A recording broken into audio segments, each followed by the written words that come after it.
Halo, assalamualaikum teman-teman semuanya. Jumpa lagi ya.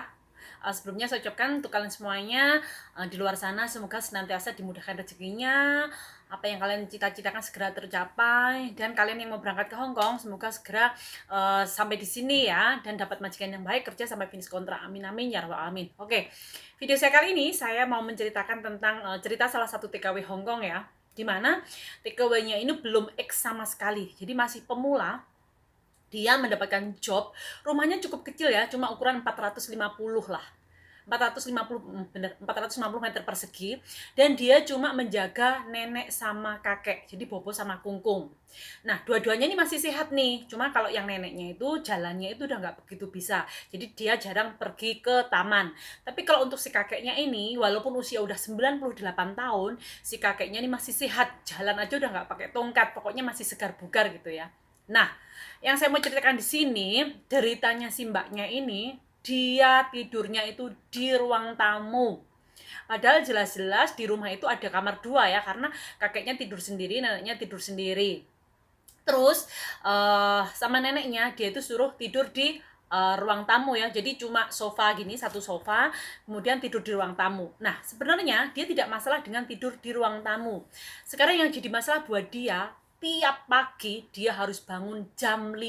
Bayangkan, dia jam 5 itu harus bangun pagi. Kenapa ya? Karena dia disuruh sama nenek kakeknya itu untuk beli ikan di pelabuhan. Sedangkan jarak rumahnya ke pelabuhan itu cukup jauh ya, itu di daerah Saukewan, jadi ke Madau gitu. Cuma untuk beli satu ekor ikan. Padahal kalau di pasar tuh banyak banget ikan yang semacam itu. Tapi si nenek sama kakeknya itu tiap hari selalu menyuruh dia untuk pergi ke ke pelabuhan, di mana jalannya itu lumayan jauh. Bukan sampai di situ saja ya. Nanti kalau dia pulangnya itu telat, misal nih sampai sekitaran jam 7 lebih gitu, karena mungkin dia capek duduk sebentar di taman atau gimana. Nyampe di rumah itu si nenek nih yang kayak mak lampir itu, dia udah berkaca pinggang di depan pintu. Dia selalu bilang sambil nunjuk itu ke jidat ya, ke dahi gitu. Sambil tangannya nunjuk-nunjuk, dia bilang, "Le mau tahi ko ticung ke meh, hika kayak itu mah, tim gale kem jia. Le pintu wana." Maksudnya kamu nggak ngelihat jam, kenapa sekarang kamu terlambat? Kamu di bawah tadi sempat bermain ya gitu. Pokoknya marah-marah. Terus deritanya lagi, dia kalau malam, padahal cuma jaga dua nenek nih sama kakek, malam itu dia tidurnya sampai jam 1 baru boleh tidur ya, karena si neneknya itu suruh mijitin dia. Bahkan mijitin dia itu nggak cuma setengah jam, 1 jam, berjam-jam. Pokoknya dari mulai jam 8 start, kalau sudah selesai makan, udah selesai buang sampah, dapur udah bersih, dia udah habis mandi, jam 9-an gitulah, dia itu sudah start harus selalu mijitin sampai larut malam, dan itu tiap hari ya. Kemudian lagi, dia selalu disalahkan dari mulai dari cara dia menjemur baju, katanya tidak benar, dari cara dia katanya mengelap-ngelap rumah itu tidak bersih, terus yang katanya dia itu masak tidak enak, pokoknya super duper cerewet. Belum lagi ya, kalau hari Minggu saatnya si Mbak ini libur, pasti semua tas yang akan dibawa keluar untuk libur itu pasti digeledah dulu sama neneknya ya.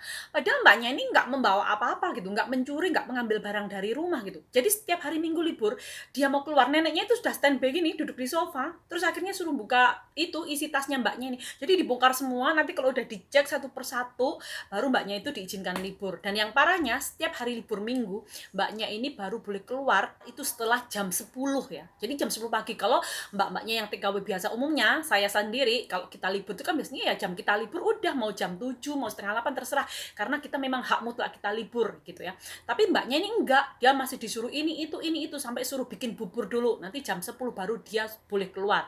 Dan pulangnya tragisnya itu jam 6 sore tepat harus sudah nyampe di rumah. Kenapa ya? Karena dia itu, neneknya masih nyuruh dia untuk masakan, dia untuk makan malam gitu ya. Jadi ini bener-bener majikan nggak perasaan. Tapi memang di luar sana banyak banget ya. Jadi nanti kalau kalian sampai sini, ada banyak banget majikan yang walaupun kita jamnya libur hari Minggu, mereka itu tanpa basa-basi, sudah tidak mengganti uang, itu masih menyuruh kita kerja gitu. Suruh ini itu gitu ya. Tapi gimana lagi, karena kita ngikut orang dan kita nggak mau komplain, kita takut dikembalikan atau dipulangkan, yang ngikut aja deh. Pokoknya 2 tahun finish dulu baru kita nanti pindah majikan gitu ya. Jadi si mbaknya ini sering WhatsApp ke saya, dia bilang, udah nggak kerasan, pokoknya nggak betah, mau pulang aja deh, mau pulang. Sudah tidurnya di ruang tamu, terus lemari pakaiannya pun dia itu nggak punya lemari pakaian ya, jadi sama si neneknya itu cukup dikasih kayak lemari plastik gitu loh, satu kotak doang, itu pun taruhnya tuh di bawah meja makan. Jadi kalian bayangkan ya, untuk kalian yang pemula, di saat kalian mau kerja ke Hong Kong, kalian tuh jangan membayangkan yang enak-enak aja, dapat majikan baik gaji 10 juta gitu, jangan ya.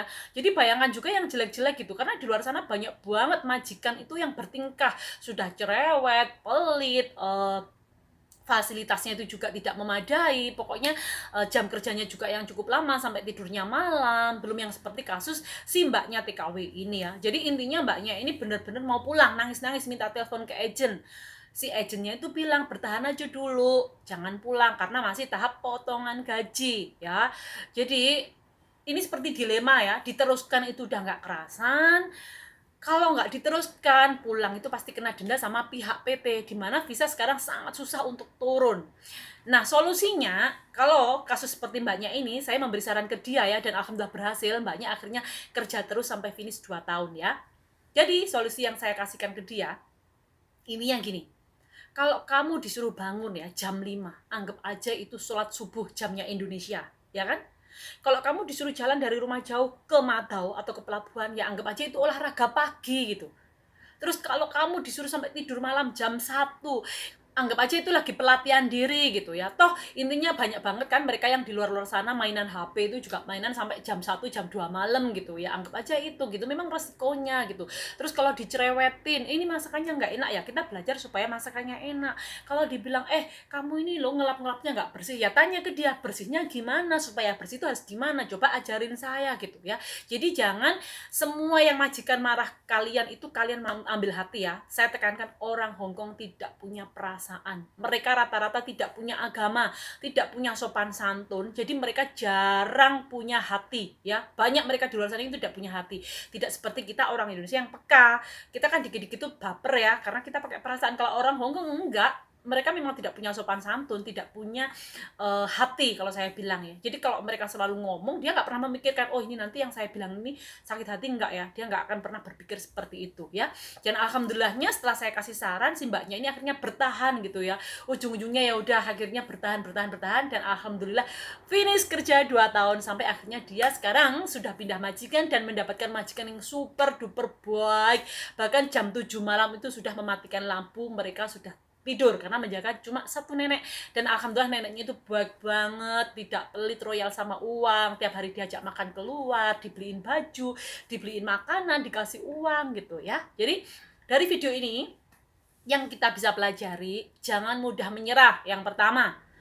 Yang kedua, apapun itu masalah kamu dengan majikan, bertahan, jangan mudah menyerah, kerjakan sampai finish kontrak. Kebanyakan kalau di kontrak pertama itu dapat majikan yang cerewet, biasanya kontrak yang kedua dan seterusnya itu dapat majikannya yang alhamdulillah baik. Pokoknya nasibnya itu bisa berubah, tidak seperti majikan yang sebelumnya ya. Jadi semoga video ini bermanfaat untuk kalian semuanya. Wassalamualaikum warahmatullahi wabarakatuh.